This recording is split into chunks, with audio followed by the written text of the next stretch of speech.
Good morning and welcome to the new episode of Dr. Lamba's Awakening Call. Recently, there was this political surrealism, an atmosphere of unreality in the capital of India, Delhi. A minister leader of opposition it was, yes, one of the leaders, was downloaded from, deplaned from a flight and arrested. His fault that he had not properly used the proper name of the Prime Minister, which is impolite. Nobody has a right to miscall the name. That's absolutely not acceptable. It's indecent. But is it a crime? I don't think so. Anyway, on the other side, a few 100 kilometers away from Delhi, on the border of India, gun-wielding, sword-wielding gangsters practically invaded the police station and they have not been arrested till today. As a matter of fact, that is sending absolutely wrong pictures. Some people feel that the pro-Khalistani leader Amritpal Singh is a part of another attempt by Pakistan ISI to muddy the waters of Punjab. And the amazing thing is that the Central Intelligence Agency had flagged earlier Amritpal as a potential threat to the peace in Punjab. And that is from the day one when he landed in India from Dubai in August 22, barely months after he was named by Waris Punjab, a successor to deceased leader Deep Sidhu. He has shared regular updates, and this is not my contention. This is what the intelligence agencies say. They say they have informed Punjab police about Amritpal's growing following in the radically inclined Sikhs, and he has a private army of gun-toting supporters. To begin with, they were just 4 and 5, and now it's about 30. Amazingly, this man who practically invaded the police station, injured many police officers, has yet not been arrested. This private army ostensibly is to protect him, though it's alleged by many to be a bunch of the radical extremists who beat people, vandalize gurdwaras in the name of upholding Sikh Puritanism. A source also said that while his armed soldiers had initially claimed to carry only license to arm, nobody from Punjab police has checked whether these arms are licensed or not. And I can tell you, there is a strong possibility that they are unlicensed. The Punjab police and the Punjab government, by not acting against Amritpal, despite repeated alerts from Central Intelligence Agencies and International Intelligence Agencies, and going recently to the pressure of his supporters to release his aid, has only made his popularity grow. And it's exactly the way Bhindranwala rose to power. If you remember, he has shot at the Narinkari leader. He should have been arrested. He was not arrested. He was roaming free. And when he was ultimately arrested, the Home Minister of India, Gyani Zail Singh, arranged for his release. Result: Sikhs started looking on him as somebody who had a divine mission. And this is what's happening in Punjab today. had he been arrested at that time, prosecuted and sent to jail for life for committing murder of 13 people, Punjab would not have witnessed that horrible bloodshed, including the murder of the Chief Minister and the murder of the Prime Minister. Apart from the divide between Indian Hindus and Sikhs because of the Operation Blue Star and then the horrible killing of Sikhs in 1984. As a matter of fact, his popularity is growing and it would be difficult to restrain him. You see, he is a Frankenstein. And either you control the Frankenstein or be prepared for devastation. And amazingly, the experience has not taught Punjab anything. As a matter of fact, the stupidity is that the new government of Punjab under AAP is purposely trying to create conditions. So if Government of India intervenes, it will be said they have violated the democratic norm of interfering in the state. And evidently, Bhagwant Man's government is avoiding action against Amritpal and would rather have the central justice crack down on him first. And the Home Minister is watching Amit Shah and his ministry is watching the situation.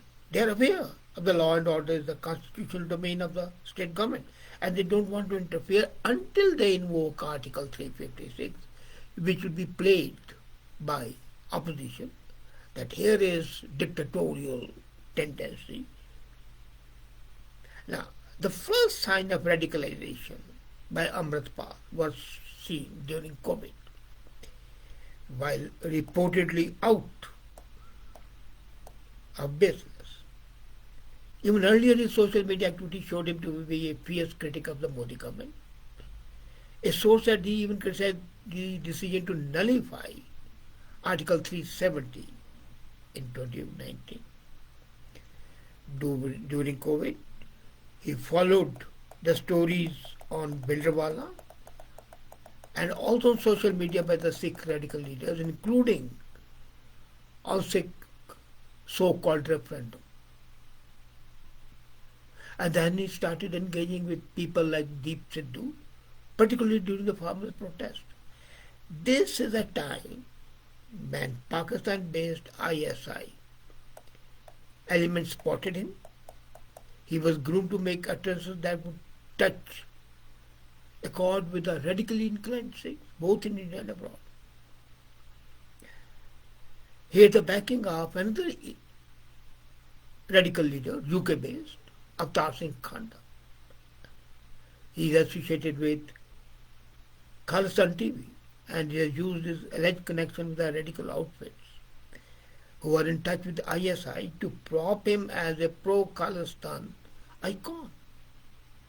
Now, the sacred referendum was propagated with ISI blessings on several media, targeted killing, funded facilities, and they also facilitated Pakistan-based elements operating in Punjab. The purpose is to bring out the latent radicalism in Punjab. The idea of having a Burhani-type leader in flesh and blood, style Dr. Bhilrewala. That is a game which is being played. And amazingly, I'm amazed that the center is absolutely quiet. It is an obvious progression in the series of attempts by the forces across the border to keep the Khalistan pot boiling. And that's why I call it a witch's cauldron. This storming of the police station near Amritsar, near Ajnala, which is a hotbed of radicalism, and forcing the release of this criminal from the police custody by a warrant soon after, is a classic study of governmental failure. As a matter of fact, Amit Shah and Modi should have taken action and citing this as a failure of law and order, invoked Article 356, unmindful of the reaction it would have, dismissed Bhagwant Mann government, as a matter of fact, arrest him as a conspirator against the. No, this is sedition, not misrepresenting the name of the Prime Minister.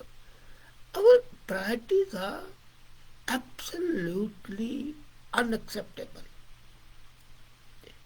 It's an intelligence failure and the decision-taking failure both at the state level and the central level. And Amritpal Singh, whose militant followers clash with the police, are no stranger to the central intelligence agencies, as I said. People know it, police knows it, CBI knows it, and then they are still quiet. Police did not reckon that attackers would use the Sikh holy books as a shield. Now, this is something very crucial. They were using Guru Granth, carrying Guru Granth. And the police didn't take action because other Sikhs would be. That is ridiculous. They could have shot dead the man carrying the holy book. They picked up the book with reverence and kept it at a proper pedestal. Any holy book cannot be a cover for nefarious activity. And you cannot allow misuse of a holy book. And then the police say that nobody had apparently an inkling that they would brandish swords and hijack the Thana, although the Mobike Rally road is 60 kilometer difference. Then isn't that an intelligence failure? That the radicalized 29-year-old has long advocated demand for Khalistan on social media, justifying the renewed desire as a counter call to Hindu rights, cannot have skipped scrutiny by security agencies. I don't accept that. Nobody will accept it. Since 2015, he has been very vocal on the social media.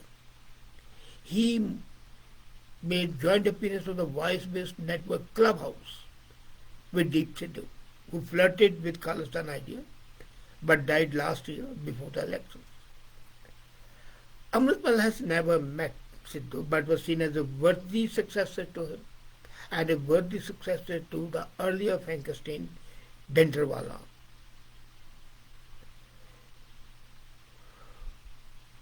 He has triggered local rivalries. And in his own telling, security agencies questioned Amritpal on his return to India. Why should he have been given a visa? And if it was a passport, why should that passport not have been impounded? Such openly hostile social media accounts should not be allowed to run, where the centre is known to demand suspension accounts for much milder dissent. The Khalistan bogey has repeatedly raised its head in the last few years, and particularly it's very loud before the election. But the authorities dismissed as a fringe activity since the clashes have occurred in UK, Canada and Australia. The vandalism of the Hindu temples in Canada and Australia is the most recent example. The elections see the politicians take charges on Khalistan. The takeover by Amritpal, upping the ante, and successful siege last week is beyond social media. It is a sign that the dormant volcano is likely to erupt, destroy the peace of the state and of the country, further create or widen the divide between the two communities. And the border state in a fragile, unsettled peace is not acceptable. Ever since the poor handling of the security cases of the state, people are annoyed. Then there is a problem of drug, and now the radicals. These three combined together, and the success of the farmers in ill-conceived agitation has given them a sense of feeling that they are superior to the government. So what's it required? It's incumbent on the government and the intelligence agencies to act now. Of course, in Punjab, anybody claiming to speak for Sikh identity, even if he is bad news as Ahmed Pal is, has to be handled carefully. But careful does not mean weakness. Firmness is required. Let's be very clear. Careful handling does not mean mollycoddling, the way Congress had done with Bindrawala earlier. Intelligence agencies need to be intelligent. Government needs to go on, and passions need to be calm. Otherwise, the situation is going to be such that will be beyond the control of the government, and India would be in such a ferment that all hopes of it being a Vishab Guru or the highest 5 trillion economy, those hopes will be dashed to the ground. Wake up, government, both at the state level. Shed your stupid hostility, work in tandem with the government and learn to go on. And wake up, Government of India. This looming threat is not to be taken lightly. If you do so, you will be, in fact, party to the action that is inimical to the Indian interests. Thank you.